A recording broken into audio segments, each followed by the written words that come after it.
Welcome everyone to another episode of Wildlife with Ray, and we're going to Hawaii. I just got back from Hawaii, and sorry it's been a while since I've done one of these videos. Emily and I have been really busy traveling, seeing a lot of stuff, and doing a ton of photography. Plus, if you haven't been following along, I'm sure you've seen it if you're on the channel or on my website, but we've been doing our weekly episodes where we kind of show what we've been up to, what we've been photographing, and I'll apologize ahead of time. There's like flying ants all over out here, so I'll probably be doing some swatting as we go. But we just got back from 10 days in Hawaii. Absolutely amazing place. Amazing birds. Had an incredible workshop there. It was so much fun. I had 4 people come out, and our main goal there was these Malaysian albatross. See, here's these ants. The Malaysian albatross and their chicks, which are adorable. We photographed wedge-tailed shearwater out there and red-tailed tropic birds and a host of other things, including the white terns and their chicks. So it was a lot of chicks this time of year and a lot of nesting behavior, which is really cool. And as you can see here, with some of these photos, we got some incredible stuff and tried some really different things. So I thought I'd do something that was really fresh here and talk about this. Emily and I will probably be doing a show just based on this whole experience, and we'll talk about some different stuff on that. I'm going to talk more just about the photos here, and on that episode of Emily and I's show, we'll talk a little bit more about the experience of being there, running the workshop, that kind of thing, as well as go over some of the photos and hopefully some of Emily's photos as well. So with that being said, let's just jump right in. I'm just going to go through this whole thing from start to finish in the sequence that it was done. And I started out, Emily and I had, I think, 3, maybe 4 days there, 3 or 4 of scouting ahead of time. And so we started with that. I'll put the settings up here.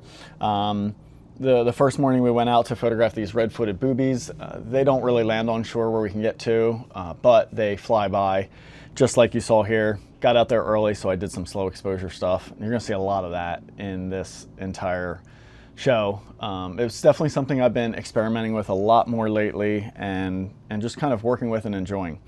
Had this Pacific golden plover there, which I wasn't expecting. I don't think last year when we scouted there, we were a little bit later in the season, and I don't think those guys were hanging out there. So that was really nice to see. And this particular one was really friendly, and you'll see why right here in a second.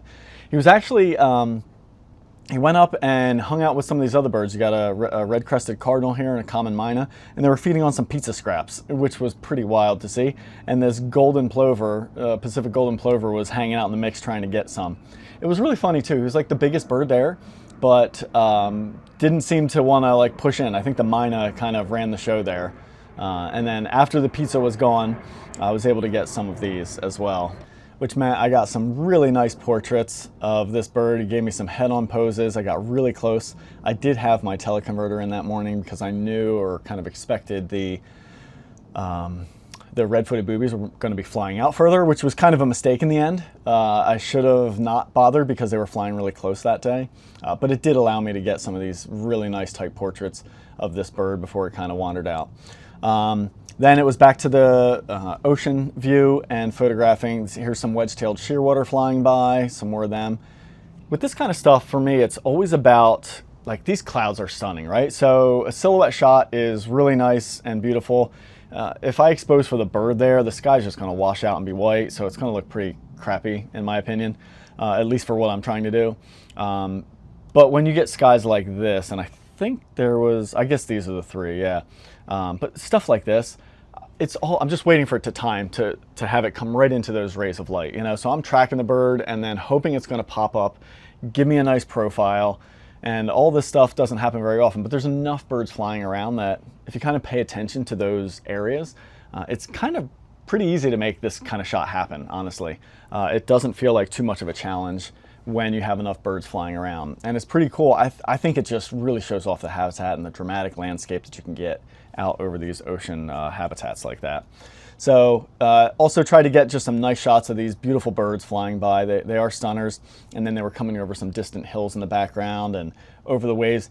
This was the main goal. In my head when I went there, this was kind of really what I was trying to make happen, was to try and photograph some of these guys over the crashing waves as they were flying by, because last year when we were there and saw them for the first time, that's the kind of thing I saw happening. I saw these big waves coming in to crash. I saw the red-footed boobies flying just kind of down in the waves and just over top of the cresting kind of crashing waves, and I was like, that's the shot I want. So I kept working on that. I'd never really nailed the exact shot I wanted, but I got a ton of other stuff like you see here that really made me happy. This one shooting through the spray of waves. This is the kind of shot where for me, I'm like, I don't know. It's like a yes and no. I definitely like some of it. I like the look through there, but the birds don't quite stand out enough. And I don't know, I think I could do some editing to really make it stand out more. And I might at some point, because this is not a totally finished edit. But yeah, I mean, look at that bird. Stunning bird.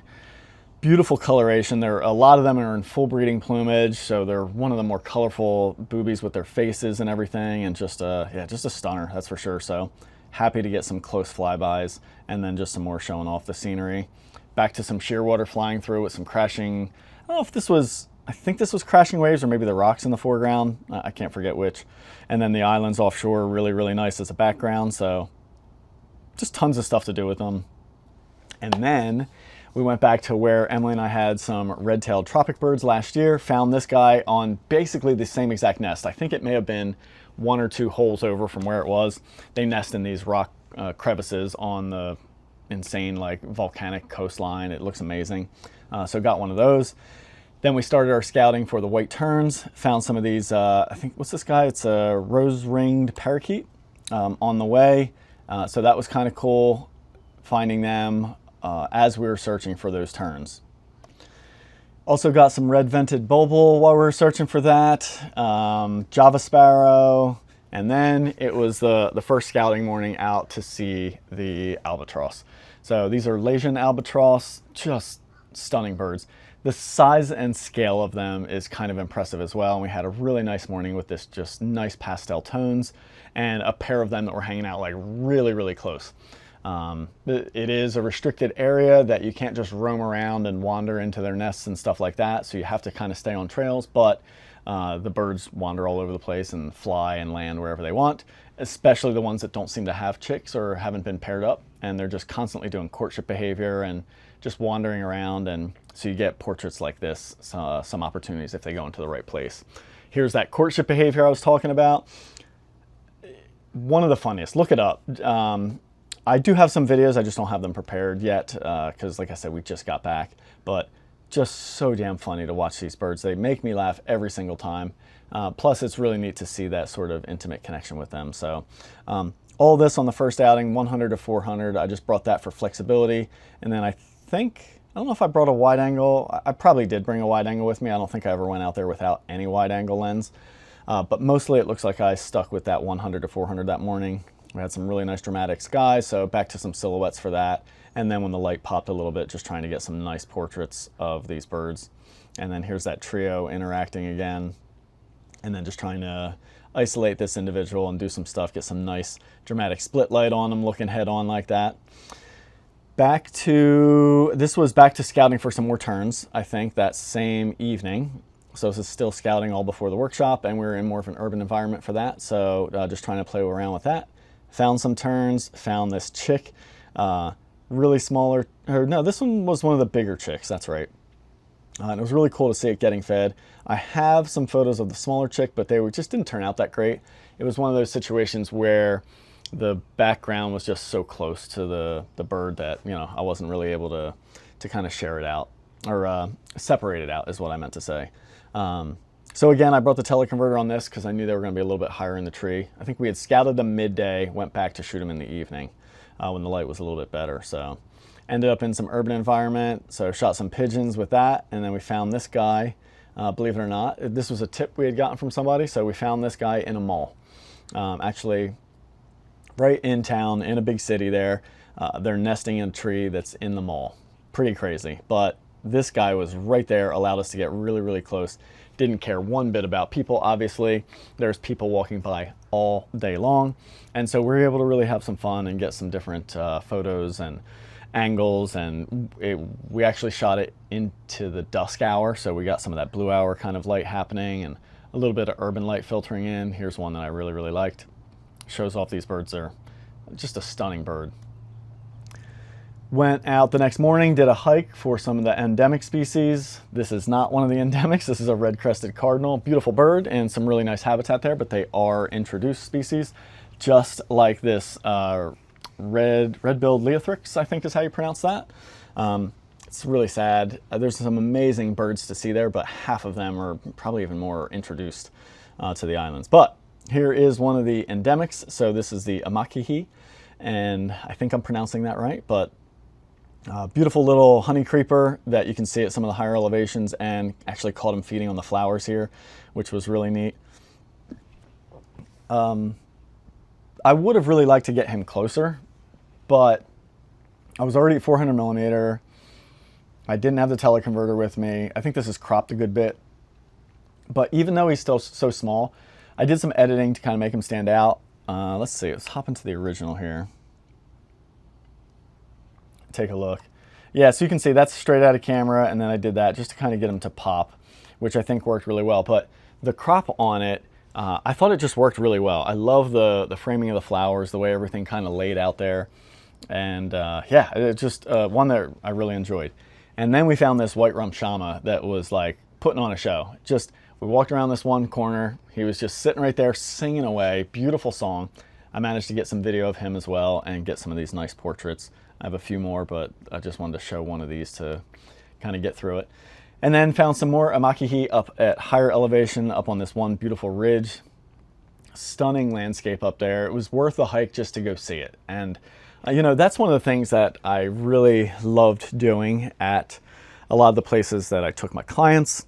And a lot of what just Emily and I were doing for scouting, you know, is getting to these places where, like, even without the birds, it's just amazing being there. Beautiful coastlines, incredible mountainous habitats and trails where you're just getting these incredible views out into the rainforest and jungle habitat in Hawaii, and just absolutely amazing. You've probably noticed I haven't said which island yet. I'm not going to be giving all of that information away. I do run a workshop there. It's also not that hard to figure out on your own if you really want to do it, but I gotta say, you know, selfishly, a little bit selfishly, and a little bit for the birds too, but more selfishly, these places that I've been going and taking everybody, I never see any photographers there, and I kind of like want to keep it that way. You know, I think it's good for the habitat, it's good for the birds, and it's nice to go there when you don't have anybody there, you know, other than just the people I'm bringing there. So yeah, that's why I'm not going to share it. So, you know, just a heads up to not bother asking in the comments exactly where everything is. Like I said, if you really want to figure it out, I'm sure you can without too much effort. We did, you know, before we ever went there. So, but in any case, now that it was the second year, we were able to spend a lot more time getting into more places than we had been during our past visit. So exploring the island more and just really getting to see, you know, some of the birds that are there. And here's some more of these Amakihi. I had this one really cooperative one that gave me a lot of opportunities in this one particular area. And so I was able to capitalize on that, get some nice greenery, some nice foreground like you saw in these first few shots here. And then it went up here. I got this high key one on this, like, you know, I love the texture of the branches and everything. And it's a little bit more busy than I normally like, but I just, something about the textures and then that pop of yellow coming out of it, I think worked well. Another introduced species is a warbling white-eye. So got him on the way out on that hike. And then morning we were picking up everybody. Emily and I hit the red-footed booby spot one more time just to do a little bit more scouting. Got some of these cool crabs there. You can see the waves were pretty intense along that coastline. Check it out. I mean, that's amazing, right?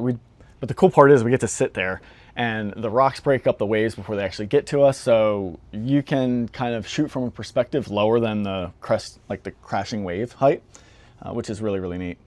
So shot some more of those, and then had a great morning with them there. Actually, beautiful light, played around with some more panning shots, and then picked up the crew, had everybody with me, and then out to the colony we went. And so the rest of this is all going to be all photos during the workshop.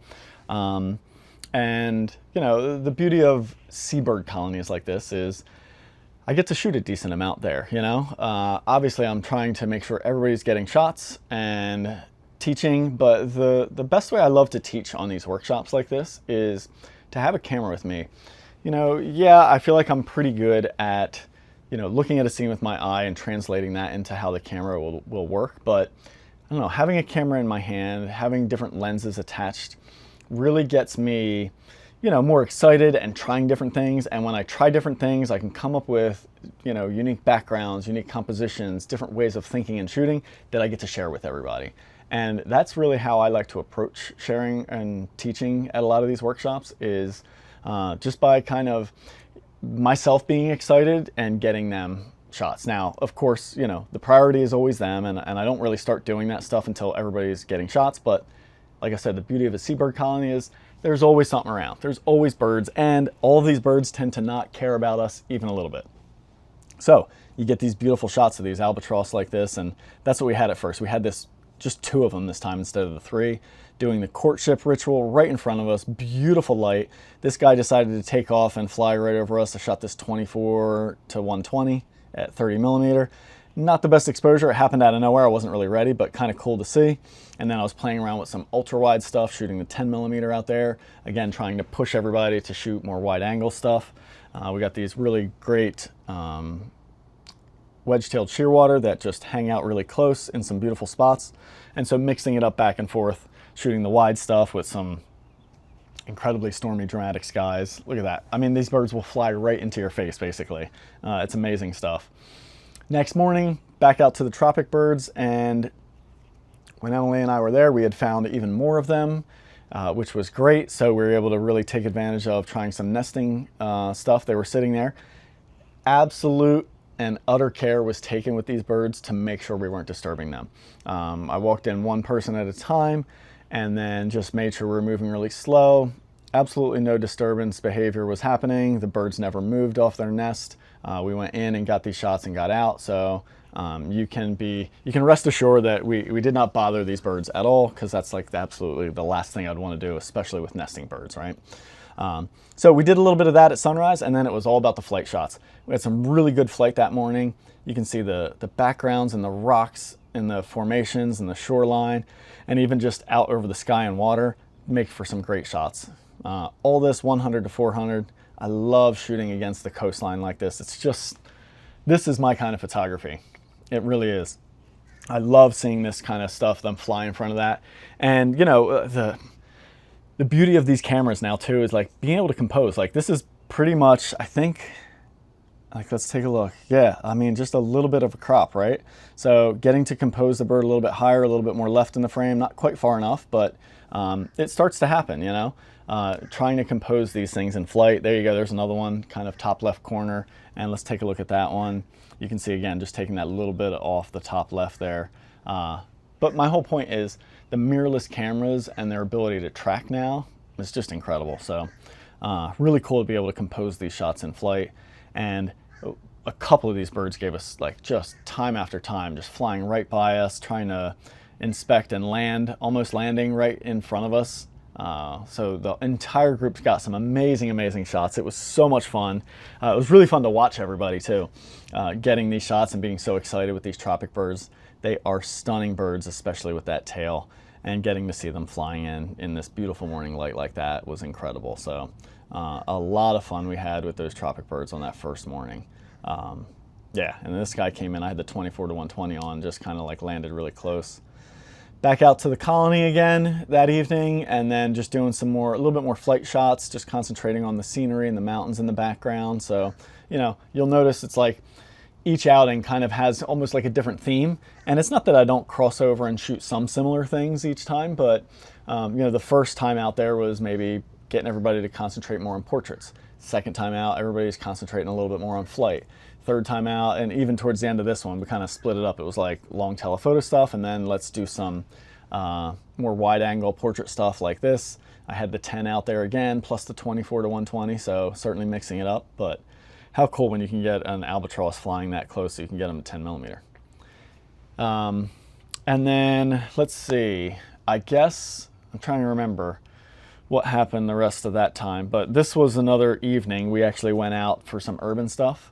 And to get the white terns. So that was really fun. So we had these cattle egrets in this urban environment. Everybody was really trying to take advantage of that. And then we're back with the tern chicks, trying to do some more urban stuff. Really concentrating and pushing everybody to pay attention to like the really cool architecture shapes and the geometry that's in the background there, which was really fun. And then also just getting these turns being silly and goofy. Plus like these crazy backgrounds for this cattle egret that was like in beautiful breeding plumage. Look at that thing, it was a stunner. This background was so damn fun too. Here's a white tern flying in, just looked absolutely amazing. And back to playing with some of those urban environments there. And for me, it's all about composition with this stuff, but I love doing this kind of thing. Then we took the whole group for the boobies, and again started with that panning blur stuff, and a handful of them got some amazing shots I got to see as well. But just trying to get these birds flying in and around the waves like that, just showing off the habitat. It's a challenge. Like this was probably, I think photographing these birds was the biggest challenge of the entire workshop, I would say, to get something really good and compelling. But thankfully there was like enough of them constantly flying by that I think everybody was able to get something. Then we found another nest that we didn't originally know about while we were exploring some other areas with the group of these red-tailed tropic birds. So that was really cool. So we were able to get even some different scenery in the background. Then back out to the colony. This is a crested, what is this one? It's something red-whiskered bulbul. I always go crested. Red-whiskered bulbul. So another introduced species, but a stunner nonetheless. Back to red-crested cardinal. And then here's the albatross chicks. These things are huge, by the way. They're like, I mean, you know, I don't know if you can see the ground here, but you know, I'm just sitting down. The chicks are probably like up this high, you know, they're probably like this tall kind of thing, maybe even more. They're huge chicks at this point, but it's really, really fun to see them. They're still fuzzy, they're still fluffy, they're still being fed by their parents, and they still obviously can't fly. So they just kind of sit there and look like a rock out on the coastline there. But yeah, just a stunning habitat. The mountains in the background. We had incredibly dramatic skies that evening, so everywhere from the 10mm just to the 400mm portraits and some beautiful light, and kind of everything in between. So this guy's like, you can see how close they walk sometimes. This is 10mm, right? Like I just shot this 10mm, and you've probably seen us talk about the 10mm in some of our videos, and you can imagine if you've ever looked through even just a 24mm how small a bird is. I know these albatross are big, but they're not that big, right? They're not like a huge mammal. 10mm is small. Like things look like a speck in there unless you're pretty close to them. So this bird was pretty damn close, which was cool. And then yeah, this is what I was able to get. That same bird, throw on the 100 to 400, zoom it out to 400mm, and get this shot. So just incredible stuff. Had some fun lighting with this chick, just all fluffy, shooting into the sun. And then back to some flight shots. That evening, I think I was really concentrating on getting some 10mm shots to really show off that landscape. This is one of my favorites. The lighting was incredible. The wedge-tailed shearwater flew right up close to me. I mean, really, really close. Like you're talking almost out being able to like reach the bird. And at this angle, the thing's flying like completely right over top of my head.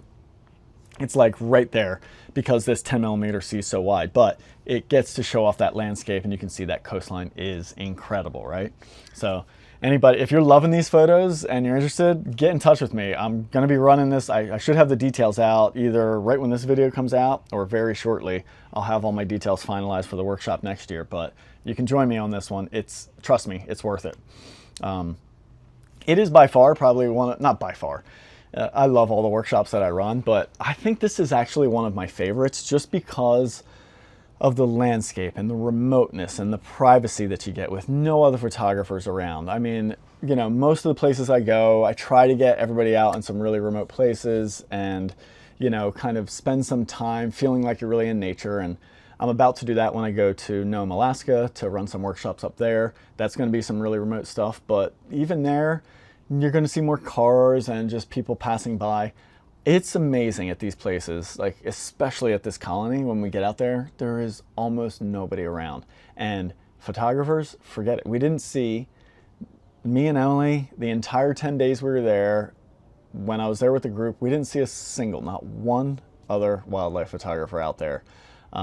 Anywhere, any of the locations we went. So that's how, kind of, to me, it makes the whole thing more special, right? That's how unique it is that these birds are being photographed. Like they're just not being photographed that much. And it's not to say I've never seen photos of all these species somewhere online. I know it exists, but there's not a lot of time and effort being put into these species. And so when you do put this time and effort in and spend time with them, check out what you get to do. 10mm shot, guys, of a wedge-tailed shearwater, like looking right into the lens.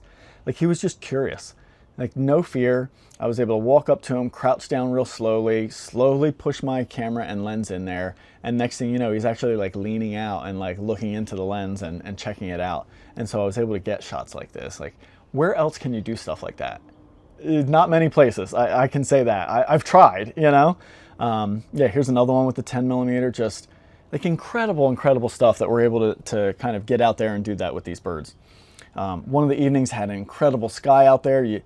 It's Hawaii. You get rain coming in, storms coming in, clouds all over the place. It's just incredible.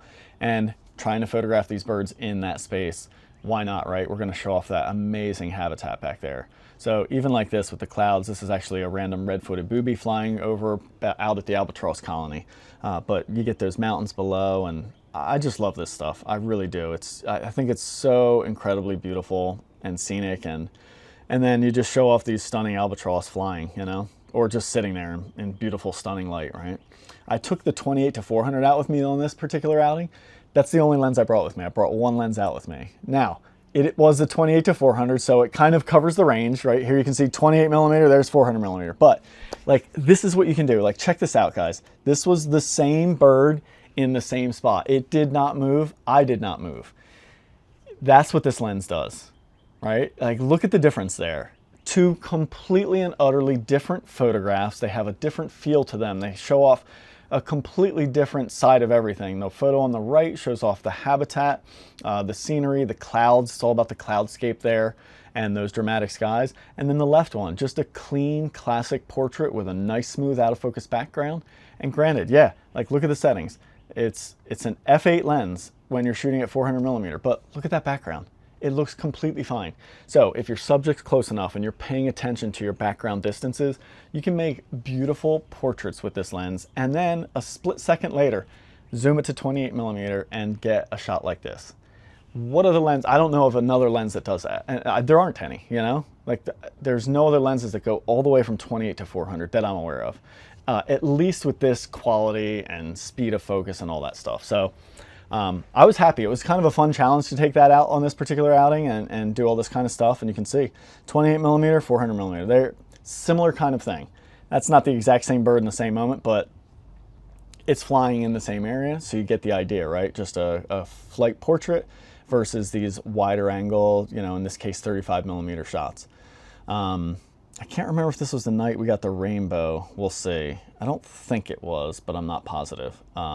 In any case, yeah, oh, I guess it was. Yeah, then the rainbow popped out. I guess this is when I had that lens. And then you're going to see some incredible stuff here, like this landscape. Look at this stuff. Again, 28mm, just getting them flying right by. The bird is like right there. This one's funny to me. It almost looks like the bird was like cut out and dropped in, but you know, obviously it's not, you know, but it's kind of crazy how close they're flying. And if you close down the aperture, you're not getting shallow depth of field, so you can really show off that background. It's a lot of fun kind of shooting this stuff, and I really enjoyed it. And then I got everybody that was out there with me that evening trying to do these panning blur shots. I got some that I'm thrilled with. I love this one with the wave crash and everything. I saw some that they got. So this is the kind of stuff where I love pushing my clients to try these different things and shoot in ways that they never thought of trying, and getting some images they're really happy with because of it. We wrapped up that evening just doing some nice portraits of these birds, the wedge-tailed shearwater. This pair was really cool. I just kind of snuck in by them.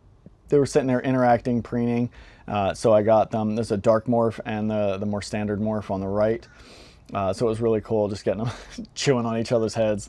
And then on our way out, a little bit of I think it was a day after the new moon. So getting that little crescent moon up there with an adult albatross in the foreground was pretty special. Last morning outing right before we flew out, went back for the tropic birds and really concentrate on this one little chick. Haven't shown you any photos of this, but we found this. I think he was probably less than a week old, no more than 2 weeks old. Red-tailed tropic bird chick. Cutest little damn thing. So damn fluffy. Beautiful sunrise, and I was able to get some stuff like this. Again, really trying to show off the habitat. Since I knew one of the things I'd be concentrating on here was flight shots, I didn't do the 28 to 400. I did do the 24 to 120 and the 100 to 400, just because that worked a little bit faster. Or maybe I even just brought the 400 4.5, I forget. But I did bring 2 separate cameras and lenses. That way I wouldn't have to switch lenses. But I did have a lot of fun. Yeah, it looks like I did. I did the 400 4.5 with the 1.4 teleconverter on it. And I did pop that on and off as the adult was flying around. But again, got some really fun, beautiful shots. And then, I mean, last outing of the trip, guys. Rainbow comes out, red-tailed tropic bird chick right there, beautiful golden light, like the first, I mean, it wasn't even a half hour after sunrise, and this golden light's coming in, filtered through the clouds. What more could you ask for? This is probably one of my favorite shots of the trip right here. Shot at 24 millimeter. I love how it just shows off the landscape. I love the way the rocks kind of lay out. Obviously the rainbow back there. I did shoot this one. This is kind of funny too. You know, I talk a lot about shooting how you want and not letting social media determine what you're doing and how you're shooting. But I gotta say, it's hard to ignore it entirely. And so like this shot honestly came about for 2 reasons. Number one, it was thinking, I'd already shot some of the wider stuff and then dialed in this composition, but shooting these vertical compositions like this and like this came more about from like, A, can we make the rainbow bigger? But also, I know a vertical image is going to work better. It's going to show the rainbow larger. It's going to show the chick larger.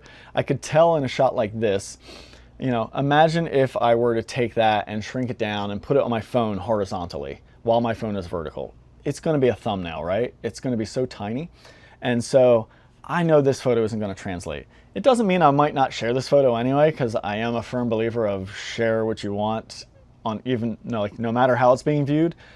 But I can't deny that, of course, this photo can't be that well appreciated and received if it's viewed on a tiny phone. You know, I'm viewing it on my 16-inch laptop screen right here, and even that is a little bit small. I can't wait to view it on my big 27-inch screen and really take it in and enjoy this photo. But, you know, a photo like this can't be appreciated as well on a tiny phone. So I shoot things like this as well. And there is a reason to do it outside of Instagram and the phone and all that, because it is a different take. It does enlarge the chick a little bit more. It brings the relationship between the chick and the rainbow a little bit more, you know, into play. Whereas here, they're separated. They're a little bit further away from each other. This is more about the entire landscape. This is more about the chick, obviously some of the landscape, and the rainbow. So I did play around with it a few different ways, but gosh, I love this shot. I really do. There's just something about the layout, the horizontal, showing off those clouds, you know. And then I did just do some absolute close-up shots of this fuzzy thing because he was so damn cute, you know, he really was. Played with a little bit of a foreground notch there just to kind of get him showing. And then I was able to get him really close because he was being super chill and relaxed. And so I shot him at 24 millimeter where he was a little bit larger in the frame, but my goal was to still kind of show like, hey, he's cliffside, there's the ocean out there. You know, this shows off where it's nestled in, but it doesn't show us beyond that. This shows just the rock. Okay, they nest in the rocks. Where are those rocks? Are they up in a mountain in the middle of nowhere? Like not near water or anything? No. Now we get to see it's right on a cliff edge with the ocean looking out right there. This guy has one hell of a view every morning, that's for sure. Here's just a shot of that landscape just so you can see that incredible sky coastline there.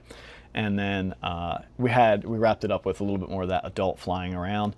Gave us some really good opportunities and some beautiful light. Shot them backlit, coming into land like that. They are stunning, stunning birds. So what a way to wrap it up. Look at that, flying like right in at you, coming in close, and then even doing some 24 millimeter shots of it flying. This is another favorite right there. It gets to show off that adult, that beautiful red tail, the stunning coastline, dramatic skies in the background. It would have been nice if you did this when the rainbow was back there, but hey, you can't have everything, right? So the last few, just a few more portraits of this guy coming into land. He came in really, really close. And that kind of wrapped it up right there, guys. So here are some of my favorites that I had set aside. I'll show you those just again so you can kind of get a good overview of what this trip was like. I did go through this a little bit quicker. Like I said, I just wanted to make this more about the images and just show you some of these and talk a little bit about how absolutely amazing I find this place. But if you want to find out more, hear a little bit more stories, and see some of Emily's images and hear just a little bit more about the workshop, tune in for when Emily and I do our weekly show. All right, thanks so much, guys. I'm glad you joined me. I hope you enjoyed all of these photos, and I'm hoping to get back to doing these a little bit more regularly.